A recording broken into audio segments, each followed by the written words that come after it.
Welcome to another episode of the Music City Drive-In, brought to you by the Drive-In Podcast Network. I am your host, Ricky Valero. On today's episode, you get to hear an interview that I had with star of the upcoming film Midnight in the Switchgrass, Carmichael. We spoke about what it was like playing this role of Tracey, where she does face the obstacles of being kidnapped and trying to escape. She stars next to Megan Fox and Bruce Willis. The film Midnight in the Switchgrass drops in select theaters and Apple TV and anywhere you can rent films on Friday, July 23rd. I hope you enjoy this interview. I am excited to talk to the star of the upcoming movie Midnight in the Switchgrass, Carmichael. How are you today?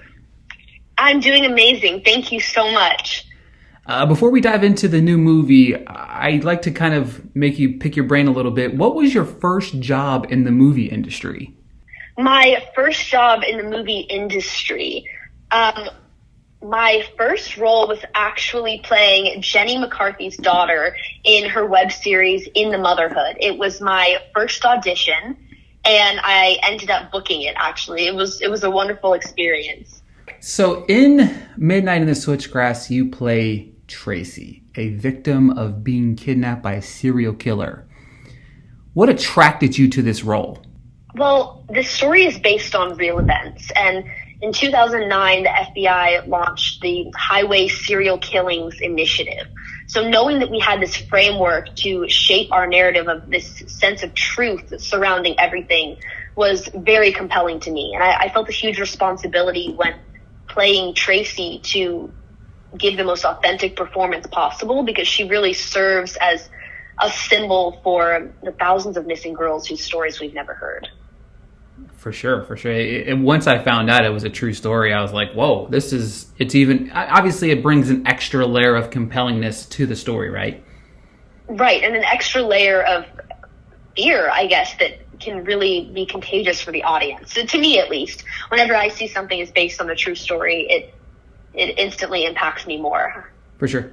How did you prepare yourself for this role? This role is kind of different and unique from some of the other things that I have seen you in. So how did you kind of prepare yourself for the role? I think researching the real events that this film was based on was very beneficial to form this framework in my preparation for the role. I've filmed characters who have been kidnapped and abducted before, but I don't think I've ever filmed one that really explored the intensity and the brutality and violence of the situation in the way that we see Tracey in her scenes with Peter. So I really wanted to make sure that I didn't shy away from any of that and allowed myself to dive into those depths as much as possible. You have one of the most emotionally thrilling scenes of the film, and one of the most thrilling scenes that I've seen this year in any film. And I won't, spoil it obviously for anybody that's listening to this, but I'll just call it the escape scene, right? Okay, I'm glad we're thinking of the same scene. Okay, yeah, I wanted to go into detail. Yeah, it's one of those scenes that you don't say a whole lot after you part away from. Megan Fox in that small scene there, but what was it like kind of getting into that headspace and that not just, because it's emotionally and mentally hard to kind of get in that headspace, but also the facial expressions and stuff like that. How hard was it kind of shooting that scene? I ended up being so thankful that I was able to do my own stunts in this escape. And I guess I don't want to give too many spoilers, but having the real physicality involved, having my hands really zip-tied together, that physicality was a trigger for the real emotions that would be involved in that scenario.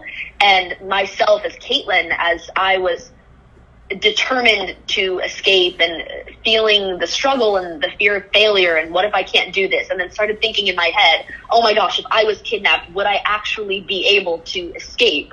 That really just allowed the natural emotions that would be happening with this physicality to just bubble up in myself, I guess. And it ended up allowing me to mirror what Tracey was experiencing with my own feelings of determination. The shooting of this was, it started, it stopped, kind of stopped again scenario because of COVID. Kind of take me behind that experience and how did it hurt or did it help how things kind of came out for you? It was completely uncharted territory for the entire entertainment industry. And Randall was a first-time director. I can't imagine. I mean, just it felt like the most horrible case of bad luck for this production specifically to be faced with any kind of shutdown. But first and foremost, our focus was just keeping each other safe, keeping ourselves safe, keeping our families safe, so that we could return to production and keep our cast and crew safe, because nobody knew what the future held. We were filming in March 2020, which feels like a trigger word to say that specific month and year.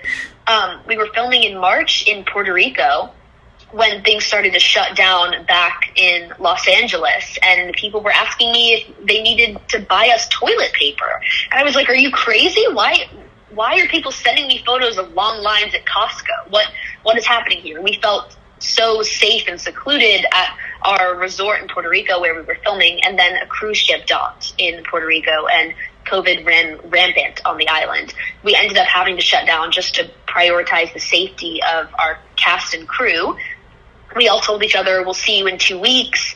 We all genuinely thought we would be returning to production. And I remember the plane ride home, we were all talking about what we thought was going to happen, and just the conversations feel so naive looking back on them now.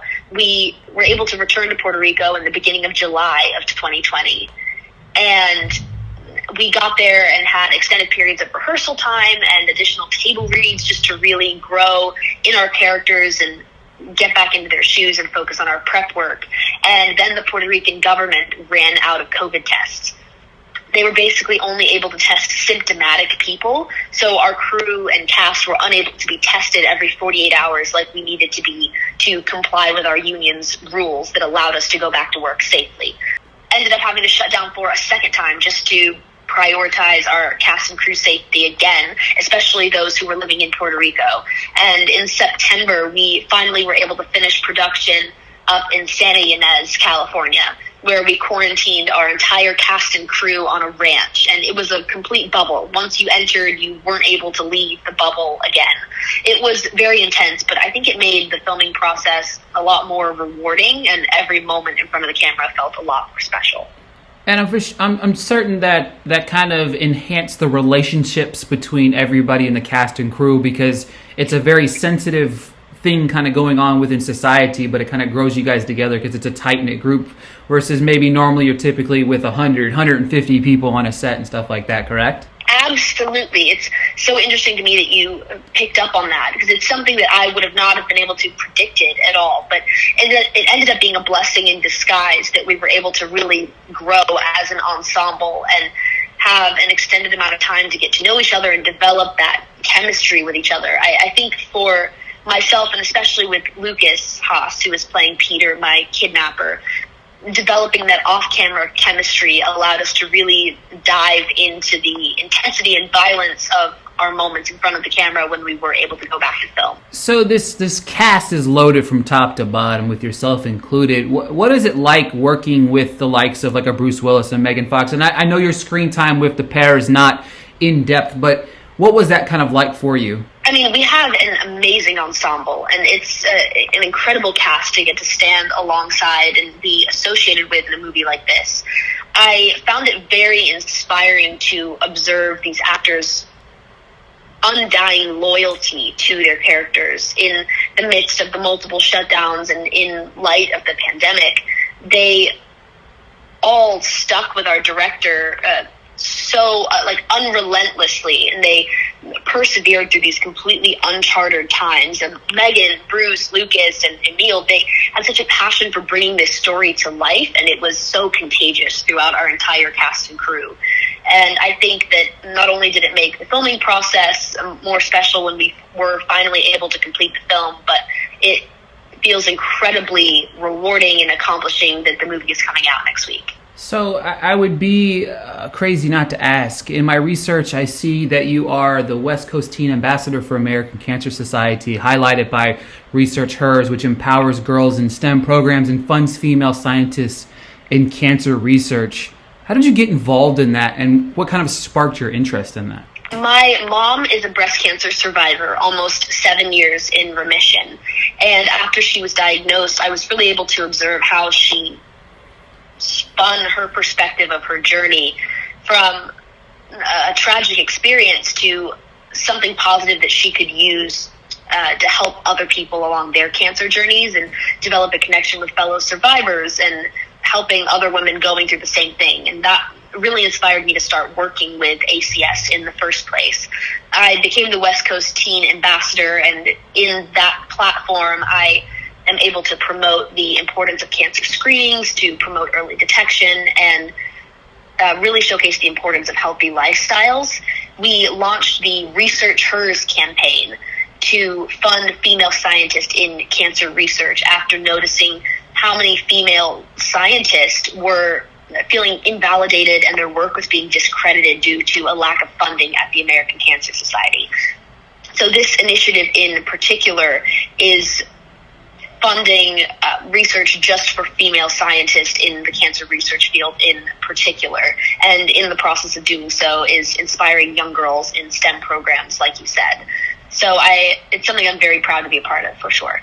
Final question for you. Do you have any upcoming projects you can tell us about? I just registered for my junior year of classes at UCLA, which it's crazy how quickly it's flying by. I started at UCLA when I was 14 years old as an American Lit and Culture major, and I just declared my film and TV minor. So I'm really excited to see how this study of film theory, along with the components of my major focused in creative writing and psychology, philosophy, will help me grow as a more multidimensional actress, but will also enhance my perspective in behind the camera work like writing, producing, directing, etc. That's amazing. I'm kind of in awe of at your age where you're at and kind of those things that you have your hands in. So I just want to thank you so much for your time today. You were phenomenal in the film, and make sure everybody check out Midnight in Switchgrass next week when it drops in theaters.